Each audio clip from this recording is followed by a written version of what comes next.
Good morning, Webland. Dave here. Yeah, just this is my second review today. I just did a little review on fins and fin setup. Whilst I had the boards out, I thought I'd just roll in and do a couple of quick reviews.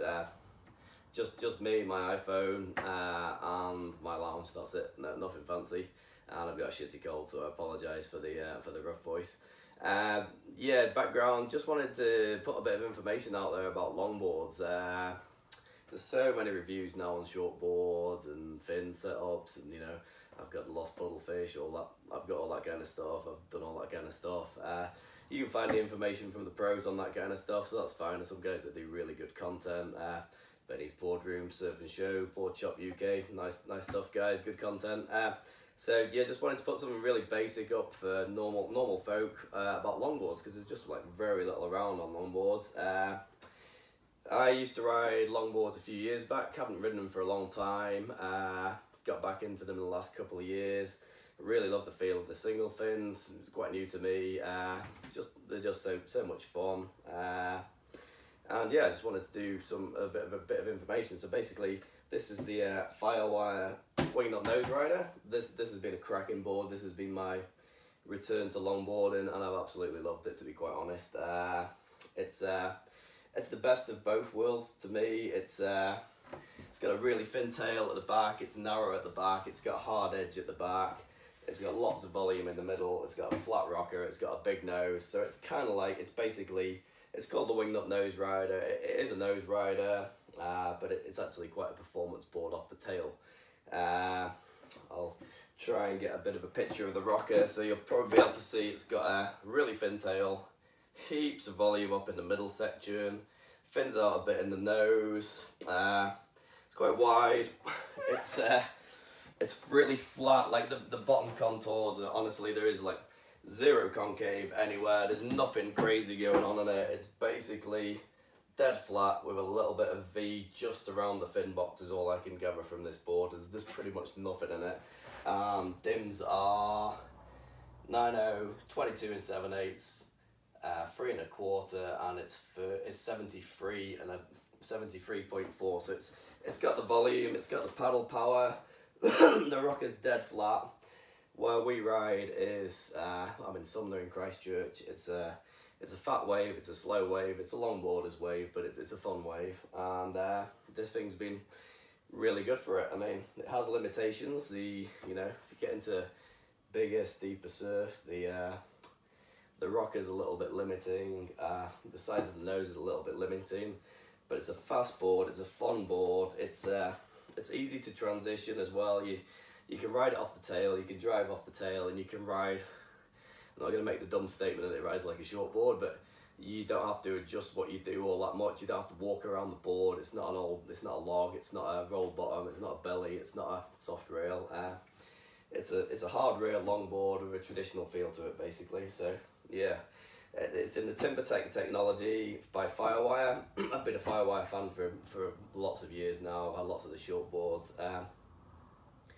Eco-friendly, it's epoxy, it's not too heavy. The flex is really nice in the wood at this length. They're a little bit stiff in the shorter boards in the TimberTech, but it's super durable.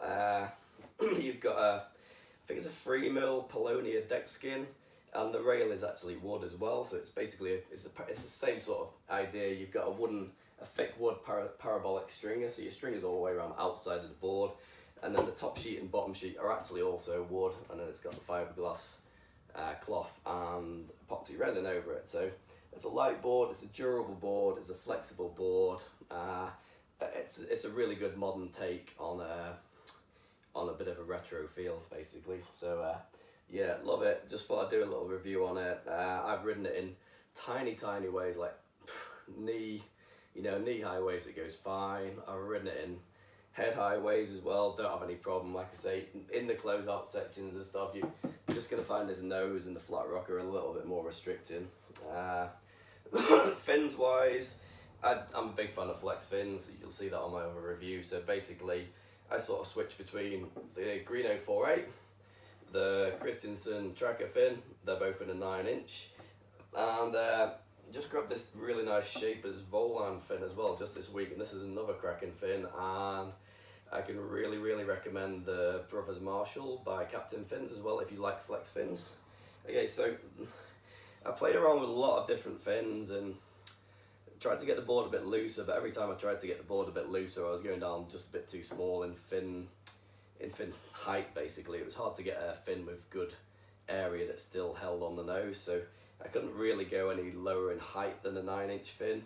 And these tracker fins are just absolutely fantastic. Christensen's a bloody legend as far as I'm concerned. Like, you know, they're inspired by the Greeno, but they're just a little bit more upright, a little bit freer, a little bit smaller base, a little bit more in the middle. They're just a really good flex fin, and this has worked really great in here. So yeah, and then position wise, the fin box is quite forward, which is pretty good. I've just been running the fin like fairly close to the front of the box, not leaving much of a gap there, and it's felt really good for me. This fin's got drive, it's got hold. The rake tip just holds you on, pulls your turns out nice. You get a drawn out turn. It's a little bit wobbly when you get up on the nose, but I'm not a nose rider, so. But yeah, great board. Thoroughly recommend it. If your waves are fairly flat, fairly slow, you're getting older and you've got to compete with the crowds. I'm like 42 now, and you know, I'm 82, 84 kgs, so you know, I ride a short board as well, but this is a beast if there's a million people around and you just want to get heaps of waves. And honestly, it just keeps going. Once you get up, it's really fast and it just doesn't want to stop. It's just such a good flat rocker, and there's so much volume up front. You can ride it in really small waves.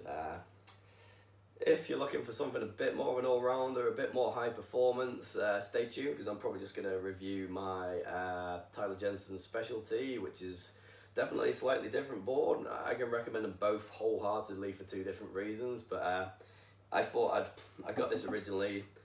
I got the Specialty recently, and I thought I might end up getting rid of one of them, but honestly, they're both amazing boards, and there's just a different place for them if you depending on what you're riding. So yeah, that's the review of the Wingnut. It's designed by Robert August, and I think it's Mark Martinson, with the input from Wingnut Weaver, who's your man from Endless Summer 2.